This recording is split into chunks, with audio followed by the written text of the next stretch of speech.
पूज्य श्रद्धेय गुरुदेव, व्यक्ति को जीवन में क्यों जिंदा रहना चाहिए? अन्य प्राणियों के जीवन में और मनुष्य के जीवन में क्या फ़र्क है? ओम यमिधं देवगणः पितरश्च उपासते तया मां मध्यमिधे अग्नि मेधाविनं कुरु मेधाविनं कुरु। देखिए, मनुष्य को जीवन में और अन्यों के जीवन में बहुत अंतर है, क्योंकि मनुष्य में सबसे बड़ी विशेषता तो धर्म को लेकर के है।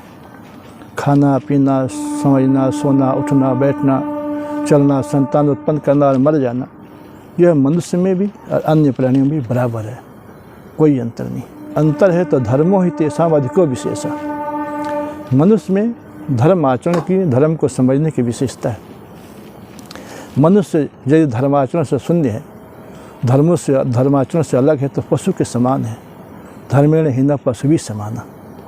पशु भी खाते हैं, पीते हैं, संतान उत्पन्न करते हैं, वो भी जीते हैं, वो भी चलते फिरते हैं, वो भी अब संतान का पालन भी करते हैं।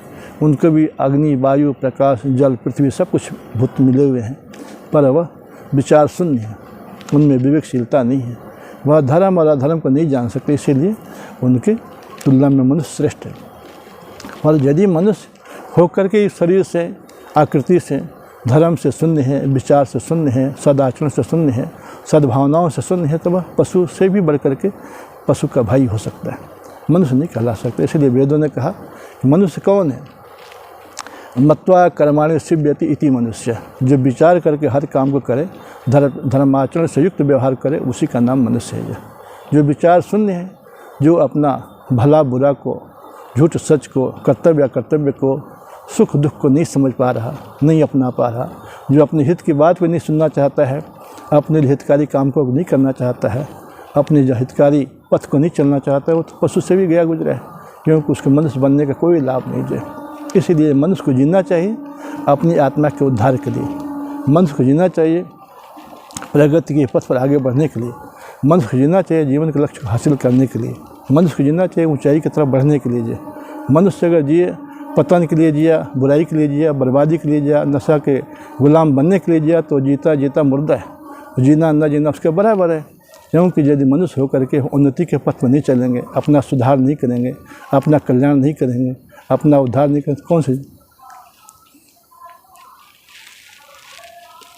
अन्य जन्म तो निरर्थक सिद्ध हो जाएगा। इसलिए मनुष्य को हमेशा उन्नति के राह में चलना चाहिए और समाज को चलाना भी चाहिए, क्योंकि मनुष्य ही को एक अधिकार ऐसा मिला है जो अपने दुखों को चाहे तो अंत कर सकता है।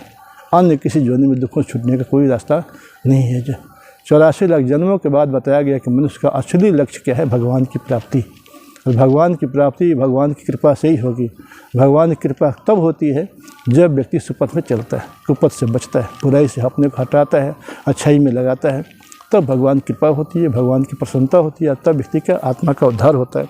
तो व्यक्ति को मेन जो उद्देश्य है जीवन जीने का, उसका लक्ष्य होना चाहिए अपने आप को पहचानना, अब परमात्मा के साथ अपना भक्ति करना, प्रेम करना, उसको अपनाना, अपने जीवन में उसको साथी बनाना।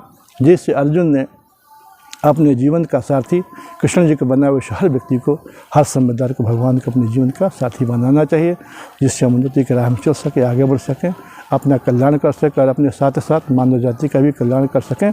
इति ओम।